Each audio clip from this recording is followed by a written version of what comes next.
اللہ کے رسول فجر کی نماز پڑھا رہے ہیں، میں پیچھے نماز پڑھ رہا ہوں اور پہلی صف میں 21ویں نمبر پہ میں کھڑا ہوں۔ نبی کریم علیہ الصلوۃ والسلام نے نماز پڑھائی تو مزہ آ گیا۔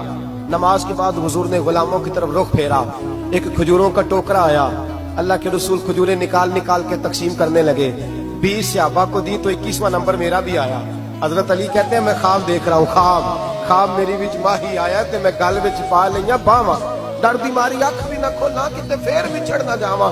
کہتے میں نے دیکھا حضور نے کھجور اٹھائی، اس کو صاف کیا، مجھے دی۔ فرماتے کچھ کھجور کا مزہ، کچھ دست مبارک کا مزہ، کمال ہی ہو گئی، اتنا ذائقہ آیا۔ حضرت علی فرماتے ہیں دل بڑا کرتا تھا کہ ایک کھجور اور مل جائے، پر سب کو ایک ایک ملی تھی، میں نے مطالبہ نہیں کیا۔ فرماتے ہیں ابھی کھجور کھا ہی رہا تھا کہ مسجد میں اذان کی آواز آئی، میرے دل سے ہاں نکلی کہ یار کبھی تو ٹھہر جاتا نا، تھوڑی دیر کبھی ٹھہر جاتا نا، ذرا ٹھہر جا مؤذن، میرا دل دہل رہا ہے، تو ذرا ٹھہر جاتا۔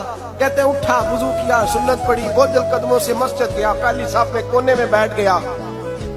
مکبر نے اقامت کہی، عمر مصلی پہ کھڑے ہوئے۔ کہتے ہیں میں چونکا اس وقت جب عمر فاروق نے بھی وہی صورتیں شروع کر دی جو رات خواب میں رسول پاک نے پڑھی تھی۔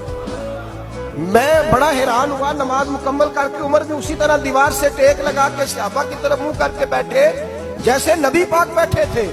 حد ہو گئی کہ کھجوروں کا ٹوکرا بھی آ گیا۔ کہتے ہیں فاروق اعظم بانٹنے بھی لگے، 21واں نمبر میرا بھی لگ گیا۔